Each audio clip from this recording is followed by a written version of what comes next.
देखने में बहुत सुंदर थी, पर उसमें एक ही कमी थी।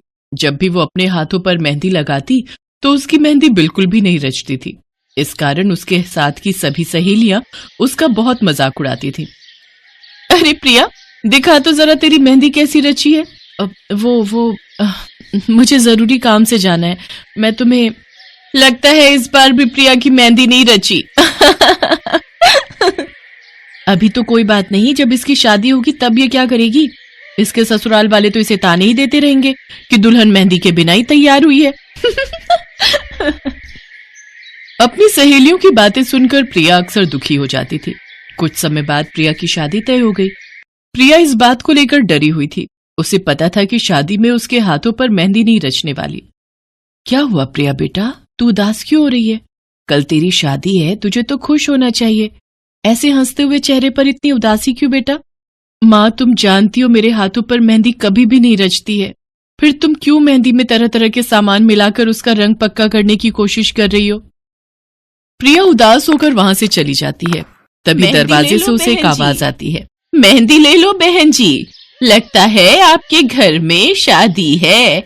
बिटिया को मेहंदी लगाओ, बहुत सुंदर रंग आएगा।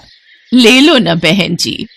अम्मा, हम तो मेहंदी मंगा चुके हैं। देखो, मैंने बिल्कुल अभी मेहंदी को घोला है। अब इतनी सारी मेहंदी क्या करेंगे? बहन जी थोड़ी ले लो, मेरे पैसे बन जाएंगे। सुबह से मैंने कोई कमाई नहीं की। मैं अपने आंगन में लगे मेहंदी के पेड़ के पत्ते तोड़कर ताजी मेहंदी पीस कर बेचती हूँ, जिसका रंग बहुत सुंदर रचता है। अम्मा, मेरे हाथों पर किसी भी मेहंदी का रंग नहीं आता, फिर तुम्हारी इस मेहंदी का रंग कैसे आ सकता है? बेटी, मैं तुम्हारी दादी माँ की तरह हूँ। मैं भला तुम्हें ऐसी मेहंदी कैसे दे सकती हूँ जिसका रंग ही ना चढ़े? मेरी बातों पर विश्वास करके देखो, मेरी मेहंदी का रंग तुम्हारे हाथों पर जरूर रचेगा। लाओ अम्मा, दे दो मेहंदी, इसे भी लगाकर देख लेती हूँ। ये लो, आप मेरी तरफ से ये पैसे रखो। जीती रहो बेटी, आज तुमने मुझ गरीब मजबूर बुढ़िया की मदद की है। देखना, तुम्हारी मेहंदी ऐसी रचेगी जिसकी हर कोई तारीफ करेगा। प्रिया को मेहंदी देकर वो बूढ़ी औरत वहां से चली जाती है। प्रिया सिर्फ उस बूढ़ी औरत की मदद करना चाहती थी, इसलिए उसने वो मेहंदी खरीद ली और वहीं मेज पर रख दी। प्रिया को मेहंदी लगनी शुरू हो जाती है। प्रिया को पता था कि उसके हाथों में मेहंदी नहीं रचने वाली, और आखिर वही हुआ जिसका उसे डर था। अगले दिन प्रिया की शादी थी। वो सुबह जब सोकर उठी तो उसने देखा उसके हाथों पर मेहंदी नहीं रची थी। वो रोने लगी। माँ, देखो, मैं जानती थी मेरे हाथों पर मेहंदी नहीं रचेगी। पता नहीं अब क्या होगा। माँ, सब मेरा अपमान करेंगे। हर कोई पूछेगा कि हाथों की मेहंदी कहाँ गई, मैं क्या जवाब दूंगी? प्रिया, मैं सोच रही थी जो मेहंदी बूढ़ी अम्मा देकर गई थी, अगर एक बार तुम उस मेहंदी को लगाकर देखो तो शायद। माँ, मैंने तो उनसे वो मेहंदी ऐसे ही खरीद ली थी ताकि उनकी कुछ मदद हो जाए। पर ठीक है, एक बार तुम उस मेहंदी को घोल कर देखो, मैं वो भी लगा कर देख लेती हूँ। मेरे पास अब कोई रास्ता नहीं है माँ। शाम को मेरी बारात आ जाएगी, तब तक मेरी मेहंदी नहीं लगी तो मैं सबके सामने कैसे जाऊंगी? प्रिया और जोर से रोने लगती है। उसकी माँ बूढ़ी अम्मा की दी हुई मेहंदी को घोल देती है। कुछ देर बाद प्रिया बूढ़ी अम्मा की दी मेहंदी को अपने हाथों पर लगवा लेती है, पर थोड़ी ही देर में मेहंदी प्रिया के हाथों पर रचनी शुरू हो जाती है, जिसे देखकर प्रिया और उसकी माँ चौंक जाते हैं। माँ, देखो, इस मेहंदी का रंग मेरे हाथों पर चढ़ने लगा है। हाँ प्रिया, मैं भी यही देख रही हूँ। दीदी जी, हमने इतनी मेहंदी लगाई है, पर ऐसा रंग मेहंदी का कभी नहीं आया। प्रिया की खुशी का ठिकाना नहीं था। उसके हाथों पर बहुत ही सुंदर मेहंदी रची थी। मेहंदी का रंग बहुत ही गहरा था। माँ, देखो, वो बूढ़ी अम्मा तो सचमुच मुझे कोई जादुई मेहंदी दे गई है। देखो माँ, मेरे हाथों पर आज तक इतनी सुंदर मेहंदी नहीं रची। हाँ प्रिया, ये मेहंदी तो बहुत सुंदर रची है। प्रिया के हाथों पर रची मेहंदी जब उसकी सहेलियां देखती हैं तो वो भी हैरान रह जाती हैं। धूमधाम से प्रिया की शादी हो जाती है। उसके ससुराल वाले भी उसकी मेहंदी की बहुत तारीफ करते हैं। प्रिया ने शादी के बाद अपनी माँ के साथ उस बूढ़ी अम्मा को बहुत ढूंढा ताकि वो धन्यवाद कह सके, पर वो कहीं नहीं मिली। उसके बाद जब प्रिया ने अपने हाथों पर मेहंदी लगवाई, हमेशा मेहंदी का रंग गहरा रचने लगा, पर प्रिया उस बूढ़ी अम्मा को कभी नहीं भूली, जिनके कारण उसके हाथों पर मेहंदी का रंग आया था।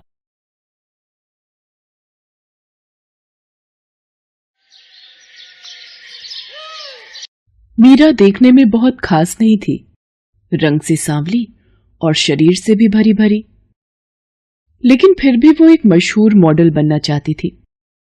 सुंदर सी ड्रेस पहनकर एक बड़े से स्टेज पर रैंप वॉक करना उसका बचपन का सपना था। इसलिए अपनी कॉलेज की पढ़ाई छोड़कर वो फैशन डिजाइनिंग का कोर्स करना चाहती थी। मीरा, देख, मेरे मानने या ना मानने से कुछ नहीं होने वाला। तू क्या करेगी ये तो तेरे पापा ही तय करेंगे ना। हाँ मम्मी, तभी तो मैं आपको समझा रही हूँ, ताकि आप पापा को समझा सको। मम्मी, फैशन डिजाइनिंग में बहुत स्कोप है और आपको तो पता ही है ना कि मैं एक मॉडल बनना चाहती हूँ। तो अगर फैशन डिजाइनिंग का कोर्स कर लूंगी तो मैं आसानी से एक अच्छी मॉडल बन सकती हूँ। नहीं मीरा, तुम चाहे जो कर लो, एक मॉडल ना तो तुम बन सकती हो और ना ही हम तुम्हें बनने देंगे। तुम पढ़ने में इतनी अच्छी हो तो क्यों इस बेकार के प्रोफेशन में अपना समय और भविष्य बर्बाद करना चाहती हो, और वो भी कॉलेज की पढ़ाई को बीच में छोड़कर।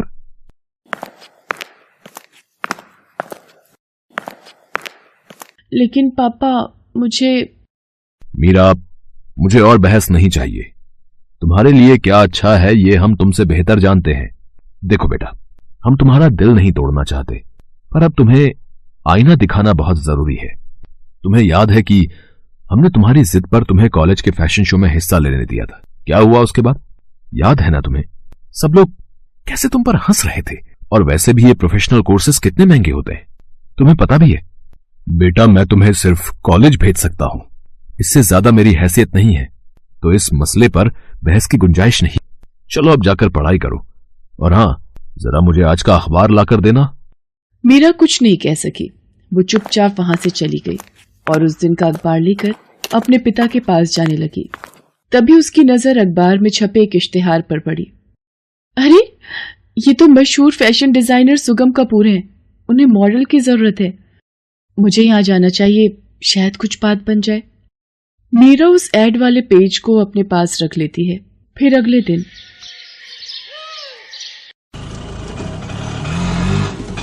वो उसी फैशन हाउस में पहुंच जाती है। वहां सब कुछ मीरा के लिए एक सपने जैसा था। हर तरफ एक से एक सुंदर ड्रेसेस और एक से एक खूबसूरत मॉडल्स वहां पर मौजूद थी।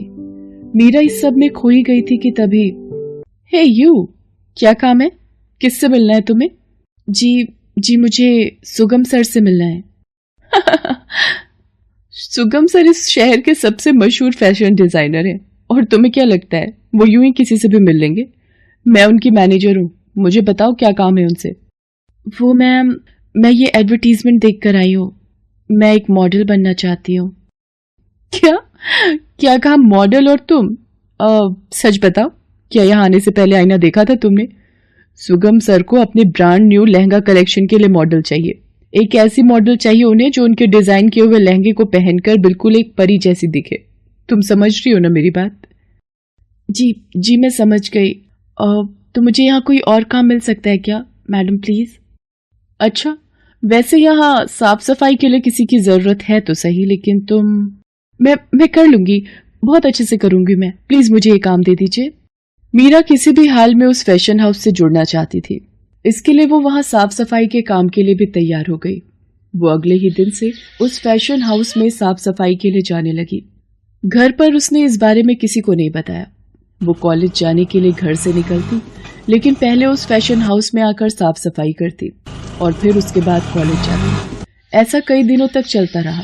फिर एक दिन, अरे वाह, ये कितना सुंदर लहंगा है। लगता है जरूर ये लहंगा सुगम सर के नए कलेक्शन में से है। काश मैं इसे एक बार पहनकर देख पाती। वैसे यहाँ सबसे पहले तो मैं ही आती हूँ साफ सफाई के लिए। मेरे जाने के बाद ही सब आते हैं। एक बार चुपचाप पहनकर देख लूंगी तो किसी को पता नहीं चलेगा। मीरा ने ये तो बिल्कुल सही अंदाजा लगाया था कि वो लहंगा सुगम कपूर के लेटेस्ट कलेक्शन में से था, लेकिन उसका ये अंदाजा गलत था कि उस वक्त उस फैशन हाउस में उसे देखने वाला कोई नहीं था। ये शायद उसकी खराब किस्मत ही थी कि उस दिन खुद सुगम कपूर वहां मौजूद था। उसका लेटेस्ट कलेक्शन जल्द ही लॉन्च होने वाला था, तो वो खुद सारी तैयारियों को देखने के लिए वहां आया हुआ था और इत्तेफाक से एक रात पहले वहीं अपने केबिन में रुका हुआ था। मीरा जैसे ही वो लहंगा पहनकर आईने के सामने आई तो सुगम कपूर ने उसे सीसीटीवी कैमरे की मॉनिटरिंग स्क्रीन पर देख लिया। वो फौरन अपने केबिन से बाहर निकलकर मीरा के पास आया और गुस्से से बोला, हे, कौन हो तुम और तुमने किससे पूछकर इस लहंगे को हाथ लगाया? सुगम कपूर भले ही मीरा को नहीं जानता था, लेकिन मीरा उसे अच्छी तरह से पहचानती थी। वो सुगम कपूर को देखते ही जैसे एक बुद्ध बन गई थी। तुमसे पूछ रहा हूं मैं, कौन हो तुम? जल्दी बताओ, वरना मैं अभी सिक्योरिटी को बुलाता हूं। नहीं, रुकिए सर, मेरा नाम मीरा है। मैं यहाँ आपके फैशन हाउस में ही काम करती हूँ। क्या, यहाँ काम करती हो? तो फिर आज से पहले मैंने तुम्हें कभी यहाँ देखा क्यों नहीं? जी सर, मैं यहाँ साफ सफाई का काम करती हूँ और करीब 15 दिन पहले ही मैंने यहाँ ज्वाइन, मेरा मतलब है काम शुरू किया है। मुझे निशी मैडम ने मेरा मतलब है कि निशी मैडम ने काम पर रखा था मुझे। ओके, अगर ऐसा है तो जरा समझाओगी कि ये लहंगा क्यों पहना है तुमने? क्या इसे पहनकर साफ सफाई करोगी तुम? इसे हाथ लगाने से पहले पूछा तुमने किसी से? आई am really very sorry sir. वो दरअसल बात यह है कि मैं हमेशा से आपसे मिलना चाहती थी। मैं एक मॉडल बनना चाहती हूँ सर, और यहाँ आई भी इसीलिए थी, लेकिन क्या मॉडल नहीं बन सकी तो झाड़ू पोछा करने लगी? व्हाट नॉनसेंस, ये सब बातें मेरे सामने मत बनाओ तुम। आई नो तुम यहाँ मेरा कलेक्शन चुराने के लिए आई हो। बताओ मुझे, मेरे किस राइवल ने भेजा तुम्हें यहाँ चोरी करने? नहीं सर, ऐसा कुछ भी नहीं है। मेरा यकीन कीजिए, मैं तो बस यहाँ रहकर सीखना चाहती थी। ये देखिए सर, मैंने खुद एक लहंगा भी डिजाइन किया है। इतना कहकर सुगम कपूर की तरफ एक कागज बढ़ाती है जिसमें मीरा ने खुद एक बहुत सुंदर लहंगा डिजाइन किया हुआ था, लेकिन सुगम कपूर उसके डिजाइन पर नजर तक नहीं डालता और गुस्से में उससे कहता है, अच्छा, तो तुझे लगता है कि तू जो कहेगी वो मैं मान लूंगा? हाँ, देख, तू जैसी दिखती है ना, उस हिसाब से मॉडलिंग को तो तू भूल ही जा। I have many more good options than you. जहां तक रही बात फैशन डिजाइनिंग की, तो उसके लिए भी मुझे तेरी जरूरत तो नहीं है। अब इससे पहले कि मैं पुलिस को फोन करके यहाँ बुलवाऊं, तू यहाँ से गायब हो जा। और हाँ, तेरे जाने से पहले ये लहंगा इसकी जगह पर होना चाहिए, समझी ना? एक बात और, फिर कभी तेरी ये बेकार शक्ल मेरे फैशन हाउस के आसपास भी नहीं दिखनी चाहिए, समझी ना? मीरा फौरन जाकर अपने कपड़े बदलती है और उस लहंगे को सही सलामत उसकी जगह पर रखने के बाद वो सुगम कपूर के फैशन हाउस से बाहर आ जाती है। उसके सारे सपने एक बार फिर बिखर गए थे। वो आंखों में आंसू लिए अपने बनाए हुए लहंगे के डिजाइन को देख रही थी। तभी अचानक एक करिश्मा हुआ। उसके आंसू जैसे ही उस डिजाइन वाले कागज पर पड़े तो वहां एक तेज रोशनी चमकी, जिसके साथ वो लहंगे का डिजाइन एक असली लहंगे में बदल गया। वो हूबहू वैसा ही था जैसा कि मीरा ने कागज पर बनाया था। ये देखकर मीरा चौंक गई। उसे कुछ भी समझ नहीं आ रहा था। ये कैसे हो सकता है? ये तो बिल्कुल वैसा ही लहंगा है जैसा मैंने मन में सोचा था डिजाइन बनाने से पहले। ये तो जादू है। मीरा उस लहंगे को सबकी नजरों से बचाकर अपने घर लेकर जाती है और फिर अकेले में उस लहंगे को पहनकर देखती है। उस लहंगे को पहनते ही मीरा एक सुंदर मॉडल बन जाती है। एकदम गोरी चिट्टी, स्लिम ट्रिम और बहुत ही खूबसूरत लग रही थी वो। ये तो कमाल हो गया। मैं इतनी स्लिम और मेरा चेहरा ये भी कितना चमक रहा है। ये जादू कैसे हुआ मीरा नहीं जानती थी, लेकिन फिर भी अब वो बहुत खुश थी। उसने तुरंत ही लहंगे में अपनी कुछ फोटोज क्लिक करके ऑनलाइन अपलोड कर दी। देखते ही देखते उसकी फोटो ट्रेंड करने लगी और कई फैशन डिजाइनर मॉडलिंग के लिए खुद उसे अप्रोच करने लगे, जिनमें से सुगम कपूर भी एक था। वो खुद मीरा से मिलने उसके घर आ पहुंचा। हेलो, दिस इज सुगम Kapoor, the famous fashion designer. Congratulation, आप तो सबकी चहेती बन गई हैं। देखिए, आप जितनी मशहूर हैं उतना ही मशहूर मेरा ब्रांड भी है। तो अगर हम दोनों मिलकर काम करें तो कमाल कर सकते हैं। जी, I am really very sorry, but मुझे आपका कलेक्शन कुछ खास पसंद नहीं आया, इसलिए मैं आपके लिए मॉडलिंग नहीं कर पाऊंगी। क्या? बट ये कैसे कह सकती हैं आप? आपने अभी मेरे डिजाइन्स देखे ही कहाँ हैं? मैंने आपका मेन डिजाइन देखा भी है और उसे पहना भी है। शायद आप उस दिन को भूल गए हैं, लेकिन मैं कभी नहीं भूल सकती जब आपने मेरी बेइज्जती की थी। मेरे चेहरे और रंग रूप का मजाक उड़ाया था आपने। तब मैं आपके साथ काम करने के लिए बेताब थी, लेकिन आपको मैं लायक नहीं लगती थी।